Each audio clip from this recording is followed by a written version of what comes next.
necesidad, esa relación productiva con el conocimiento como agente de cambio. Dos cosas digo para terminar, que lo quería desarrollar más, pero ya me fui por la rama. En 1962, ya lo dije varias veces, pero lo repito, me parece extraordinario, publica el prólogo a la imaginación sociológica de Ray Mills. Germani es un liberal socialista, liberal consecuente. Y es tan consecuente que no solo publica el libro de Ray Mills, que de alguna manera derrumba las columnas sobre las que se construye la nueva sociología moderna en la Argentina, explica por qué lo publica, explica que hay diferencias de contexto entre cada campo cultural y que hay que hacer esas diferencias entre cada campo cultural para entender por qué surgió Ray Mills acá y por qué es distinto a Argentina. Pone el cuerpo Germani. Y la verdad, en 1978 se publica un artículo que Carolina y Julián, en un libro que se llama La sociedad en cuestión, sobre Germani, una compilación de artículos, publican un artículo que es realmente interesantísimo, que se llama Democracia y autoritarismo en la sociedad moderna. En el 78, cuando los exiliados en México, de las ciencias sociales, los exiliados en Francia, todos estaban con una mirada, producto de la derrota de las experiencias de radicalización, con una mirada absolutamente contemplativa y no demasiado crítica sobre la posibilidad legítima de establecimiento de la democracia republicana. Acá, con los argumentos propios de Germani, que son muy bien criticados por un discípulo, honorablemente criticado por Lito Marín y por Julián en un artículo, honorablemente, porque es criticado con un gran respeto, porque es un intelectual que hace un gesto que es indudablemente romántico, decir que la democracia no tiene posibilidad. Dadas las condiciones de la sociedad moderna, la democracia no tiene posibilidad. Se le critica bien, Julián, Lito critican bien por qué hay una fetichización de la democracia, por qué no hay... Bueno, no importa, pero también ellos reconocen que hay una complejidad en ese análisis y hay una consecuencia analítica e intelectual a la que no renuncia, aún en un momento en el que políticamente podría haber renunciado.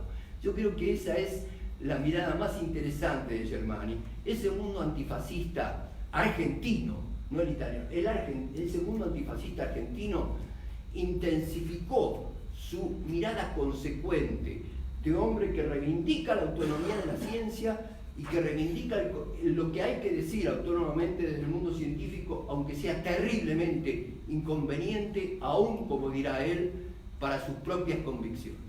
Nada.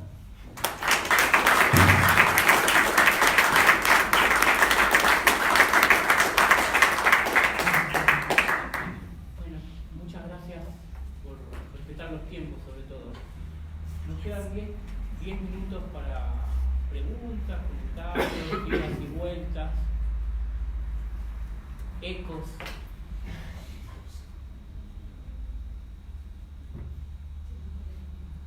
Tengo una pregunta. ¿Pablo? Sí, tengo una pregunta para todo el panel. Me quedé pensando en la reticencia de Alejandro al uso de la palabra época. Después la podemos seguir charlando cuando termine el panel, vayamos a tomar algo.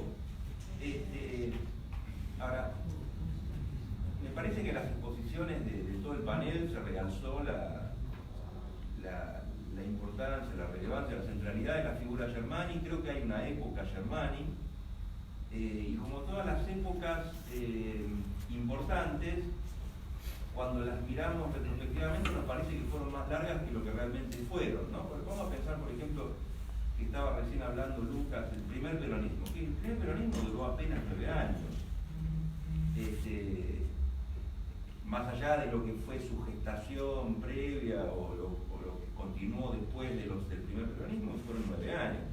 El nacionalsocialismo fueron 12 años. La época Germani en la UBA, estrictamente hablando, fueron 4 años.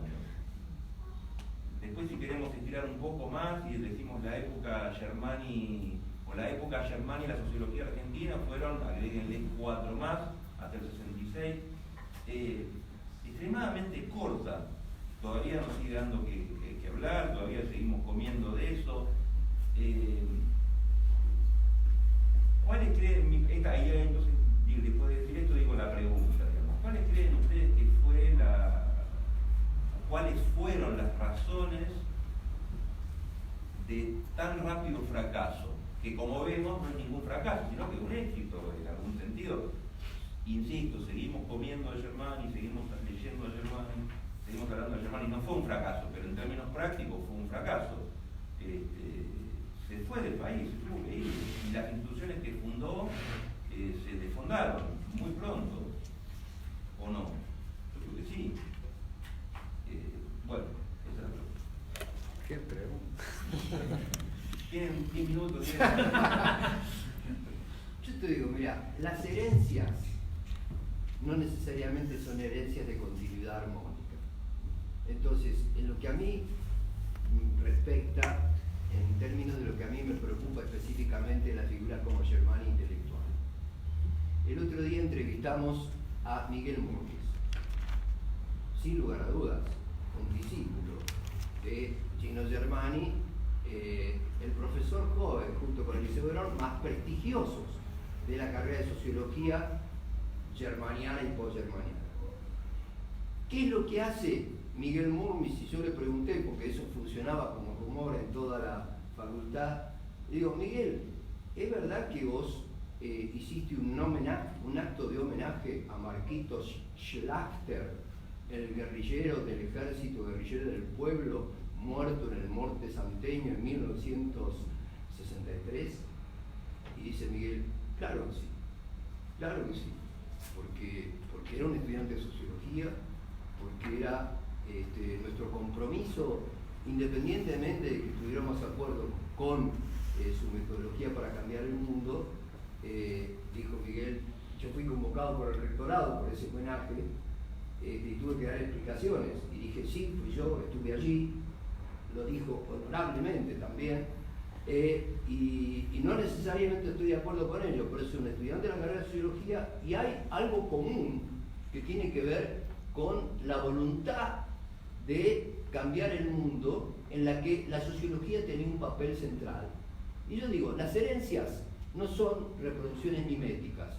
Miguel, ¿no? en ese acto, que yo digo es un ritual, pero en ese acto demuestra también cómo su actitud, que es una actitud que probablemente debe haber complicado a Germani, porque los muchachos se radicalizaban. Bueno, uno podría decir Lito es un gran discípulo de Germani, es un amigo de José Luis Romero, y Lito en determinado momento no hace la carrera que Germani quería que hiciera, que era el posgrado en Estados Unidos, y Lito se dedica a pensar en formas de cambio social y apasionadamente incorpora herramientas de la sociología jornada para cambiar. Bueno, yo creo que esa es una herencia germaniana. Yo creo que eso es Germani. Digamos, en el rebelde Lito, en el muchacho Miguel Murmis, que le hace el homenaje al guerrillero caído, está el compromiso, pero fortísimo, de Germani con el cambio. Mirá, me había puesto la frase que yo en algún momento ponía en un epígrafe, cuando dice Germani, están dadas, en el 63, están dadas las condiciones para que la democracia de minorías del reciente pasado se transforme en una democracia en la que realmente todos participen. Mas si no logramos este avance decisivo, correremos el riesgo de caer en tiranías mucho más peores que las formas oligárquicas del pasado. No es un académico encerrado en su torre de cristal, es alguien preocupado por el cambio social, pero de una manera fuerte, apasionada, y sus discípulos lo hacen en un contexto post-revolución cubana de otra manera. Pero yo creo que, y seguramente le molesta y seguramente se va porque no los aguanta más.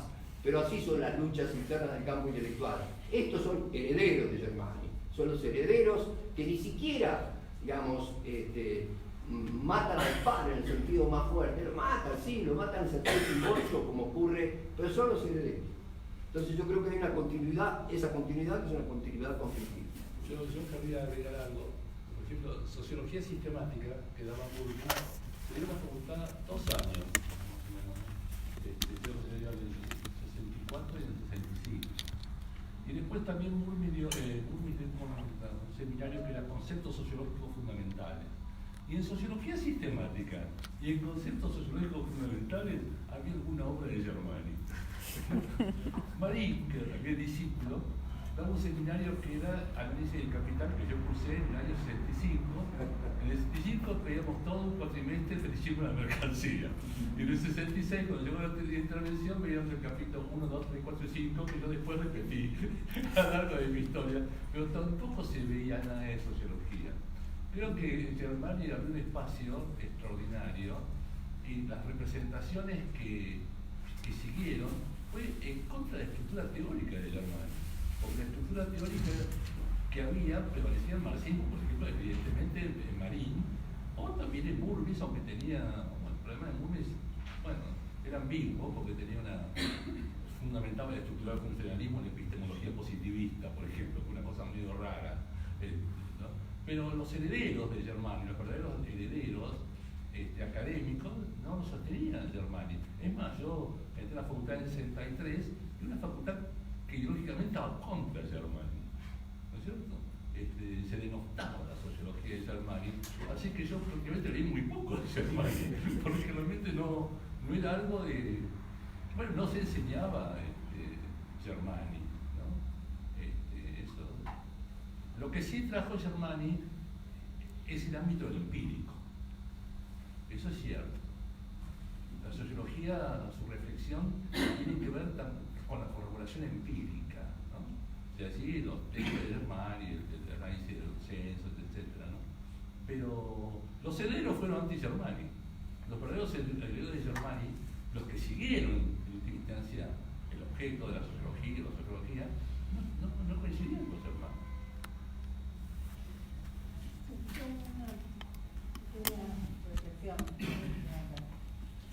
El disparador de Pablo. Me parece que habría que leerlo hoy también a la luz de la historia del país y cómo impactó en los movimientos intelectuales y académicos, los exilios, los desaparecidos, el proceso de construcción democrática luego. Y en ese sentido, por ahí no sé si hablaría de herederos. Creo que tal vez por ahí tendríamos que pensar en un proceso un poco más dinámico que implique esto, ¿no? El reconocimiento de los mitos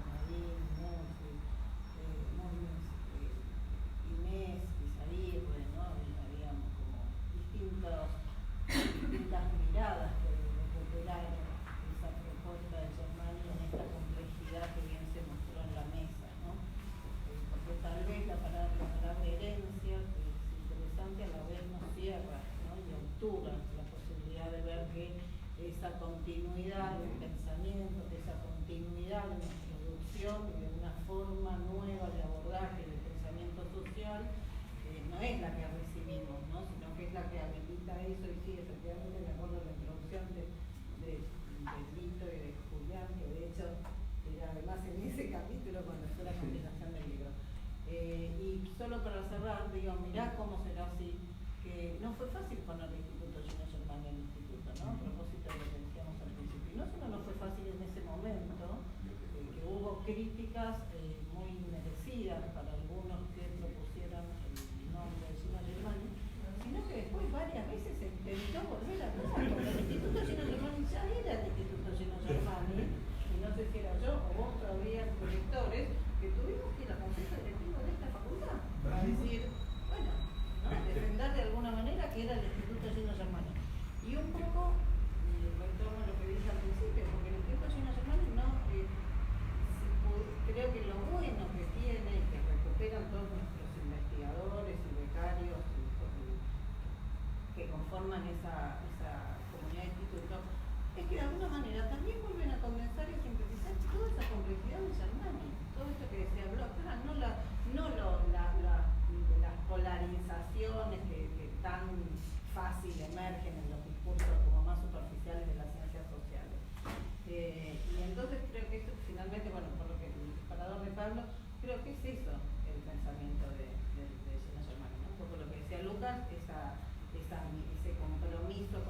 cambio desde su compromiso con el tiempo también, ¿no? Lo de Ale es buenísimo, deberíamos seguir discutiendo, lo de la época también es como... Sí, me parece muy interesante la pregunta, esa paradoja sobre esa revolución, Alejandro hablaba, simbólica, y después la breve experiencia que tuvo a partir del 55 y se termina yendo en el 76, claramente se cancela, al menos a nivel institucional, se va del país, me parece un punto muy relevante. Creo que hay algo de esa relación con los herederos o con los discípulos, que son discípulos que de verdad que rápidamente se dan vuelta, que habría que ver, me parece que hay ahí toda una línea de indagación que uno podría ver de cómo se fue construyendo esa memoria de Germani a lo largo del tiempo. Inés Izaguirre, que es como una de las defensoras, digamos, de la memoria de Germani, yo creo que a partir de la vuelta de la democracia, no creo que Sixo cuando estaba ahí. Entonces creo que hay todo un trabajo para reconstruir cómo se fue haciendo, construyendo esa memoria, por un lado. Y por otro lado, un elemento central, me parece, en el desbaratamiento de las ideas que tenía Germani sobre cómo impulsar la sociología en el país fue la propia dinámica de la carrera de sociología, con el boom de inscriptos, el número de estudiantes, una masa que, digamos, en el proyecto de carrera que tenía, con transmitir un oficio de investigación, no sé qué, no le daba ahí el plantel docente para tener grupos chiquitos, y además la propia masa de estudiantes hacía también que tuviera un peso, que bueno, hay testimonios de Germani que dice, bueno, había demasiados alumnos, los estudiantes tienen demasiado poder en el poder, bueno, se hinchó un poco la paciencia, y bueno, y eso también hace que termine yéndose. Yo quería agregar algo también, que donde importó mucho la presencia de Germani fue en el desarrollo de la metodología. Él fue el que lo mandó a Manolo a estudiar a Estados Unidos metodología. La metodología que tuvo un gran desarrollo, y tiene un gran desarrollo en esta facultad, es de alguna forma hija de Germani a través de Manuel Moria de Araujo, desgraciadamente fallecido hace muy poco. Los seminarios de Moria de Araujo eran adelantadísimos en el año 75. Amigos míos que fueron a estudiar a París a los 2 años estaban dando metodología en la Sorbona, con el conocimiento que les daba Manuel. Cuando prácticamente la metodología era inexistente en Europa, Manolo acá hizo una impronta enorme, ¿no? Y esto fue el producto de Germani y la preocupación por el empírico y la investigación, ¿no? Esto se lo debemos a Germani, de un espacio que, bueno, o en contra o a favor, siguió perdurando, ¿no?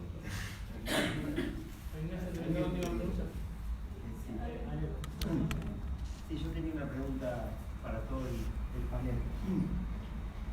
A partir de las intervenciones de Alejandro y de Lucas, me vino a la mente una contradicción que me gustaría que charlemos sobre ello. Que es, ¿cómo es posible que en el país que tenía el mayor volumen de clases medias y según varias características que están presentes en la obra de Germani, tenía las mayores condiciones para el desarrollo de la democracia representativa, entre el 55 y el 83 vivimos experiencias traumáticas de dictaduras, primero dictaduras autoritarias y luego una dictadura genocida que tuvo como consecuencia 30.000 desaparecidos. Entonces, esa es la pregunta. O sea, por un lado, me pregunto si en parte el proyecto en el que está descrito Germani no fue muy, no avanzó mucho, no fue muy restrictivo frente a lo que había sido la experiencia del peronismo, de los intelectuales vinculados al peronismo, y no haberle comprendido en parte su carácter modernizante, aunque en la obra de Germani uno puede encontrar en varios pasajes de su obra, él se pelea todo el tiempo con el peronismo, le reconoce cosas y después lo critica por otras cosas, eso lo hace un autor apasionante, un clásico, como cuando Marx, Weber y Durkheim se están peleando, están analizando un hecho social que les apasionaba. Ahora, me refiero si la virulencia de lo que fue el golpe del 55 y de la élite intelectual que arribó frente al peronismo, y también la virulencia con que el peronismo luego con las cátedras nacionales avanzó sobre el proyecto de Germani y sobre los herederos del proyecto de Germani. O sea, lo que me gustaría es si pueden hablar de ese desencuentro. ¿Cómo es que en el país en donde estaban dadas las mayores condiciones para el desarrollo de la democracia representativa, terminaron por canales diferentes? Que me parece que, y cierro con esto, en parte ese debate aún no está saldado en la sociedad argentina. Estamos yendo a elecciones nacionales en donde, por un lado, determinados grupos políticos hablan de la república en Argentina, y ese concepto de república, en parte desde mi punto de vista, aparece disociado de una idea de democracia, en términos del protagonismo del pueblo en el desarrollo de las decisiones y en términos de tener soberanía política, económica y justicia social, para decirlo de forma breve. Alejandro, yo ya lo quise animando a la de Pablo, que es una pregunta que implicaría investigación. Y que en realidad lo único que tenemos para la pregunta de Pablo son todas clasificaciones salidas de la polémica intelectual. Puras clasificaciones. Este marxista, este nada, porque este se radicaliza. Son cosas para no explicar, son puras tomas de posición, y realmente no tenemos ningún trabajo, que yo sepa, ¿no?, que ofrezca una respuesta satisfactoria a esa pregunta, que es una pregunta verdaderamente sociológica, ¿no? Habría que un poco refrasear la pregunta, que Pablo también lo hacía en cierto modo. No es que hay que decir por qué fracaso, porque en realidad no es que fracaso. ¿Qué quiere decir la palabra fracaso? No tenemos que cualificar la palabra fracaso, pero de todos modos sí es cierto que se interrumpió drásticamente, eso sí. Y tanto así que tuvo que refugiarse, ese capital acumulado en el sector público se refugió en el sector privado. Ditela, el mecenas, uno de los mecenas, yo empecé hablando de los mecenas, posiblemente el mecenas más importante para la continuidad de esa empresa en Argentina de los años 60. Ahora, ya yendo a la pregunta de, ¿cómo es tu nombre? Pablo. No, la pregunta de Pablo está dificilísima. La primera que uno se le ocurre decir es, claro, que en realidad esa proposición, que es una suerte de generalización empírica, la Merton, simplemente es una generalización empírica que la tradición, que la sociología, sobre todo hecha acá en la periferia, había tomado del análisis de las experiencias ocurridas hasta entonces. La experiencia histórica que decía, bueno, cuando se ensancha el volumen de los sectores medios urbanos, históricamente, eso indicaba la experiencia histórica, parecía que eran países que iban más hacia una democracia burguesa, digamos, una democracia participativa, etc. Y justamente Germán le tocó vivir eso, o sea, ¿qué es eso? De sentir en carne propia el desmentido de esa, tanto así que él mismo, los primeros trabajos que él mismo fue uno de los que se hizo esa pregunta en los años 50, fin de los 50 y 60, tanto así que los primeros artículos que se escribieron en la Argentina sobre el elemento militar fueron porque entonces él quería entender cómo que en un país y que en realidad es una pregunta de toda esa generación. ¿Cuál es la generación? La generación de Argentina de los años, fin de los años 20, la generación de Contorno, la generación de los historiadores también. ¿Cuál es la pregunta? ¿Cómo puede ser que nosotros somos un país más moderno en su estructura social, en términos de su sistema de estratificación social, con una ancha clase media, con una pauta de la deferencia social muy atenuada? Por lo tanto, daba todo para convivir, digamos así.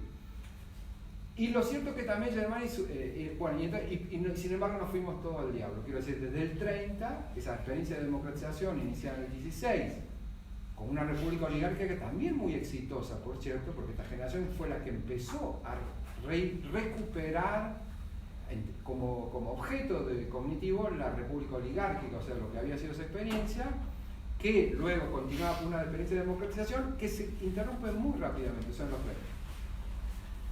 Y bueno, acá no podemos andar, además yo no recuerdo todo lo que esa generación dice un poco, pero es cierto que ellos, es una pregunta que a ellos los inquietó mucho porque es la experiencia que ellos tuvieron que hacer.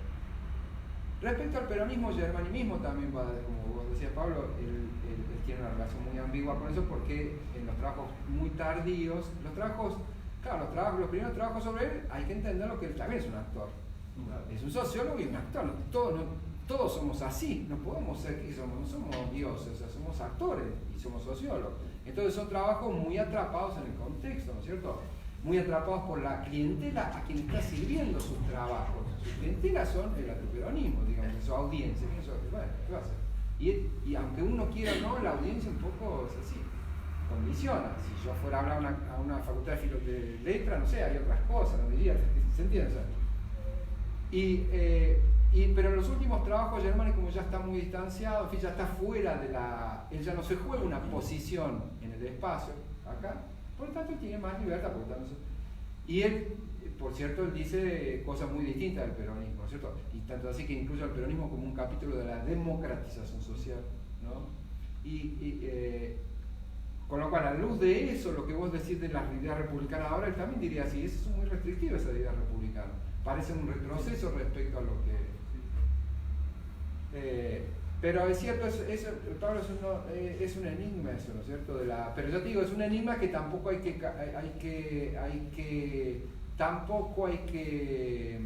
¿cómo podríamos decir? Quebrarse la cabeza, porque en sí mismo lo que provoca el enigma es simplemente lo que enseña la experiencia histórica. No quiere decir que eso sea necesario, no quiere decir que sea necesario que una sociedad con una ancha clase media vaya a ser una sociedad democrática, ¿no? Una cita sociológica: consecuencias no queridas de la acción.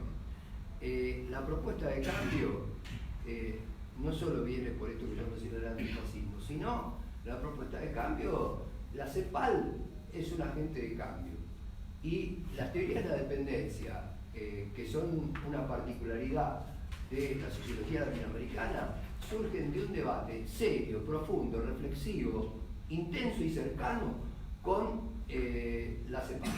Digamos, es Santiago de Chile donde surge la teoría de dependencia. ¿Qué quiero decir con esto? Que consecuencias no queridas de la acción, vamos a citar a un sociólogo romántico que también tiene una formación positivista, que es Falsborda. Falsborda dice, se formaron contraelites en América Latina. La discusión seria, reflexiva con la CEPAL, no solo eso, la revolución cubana,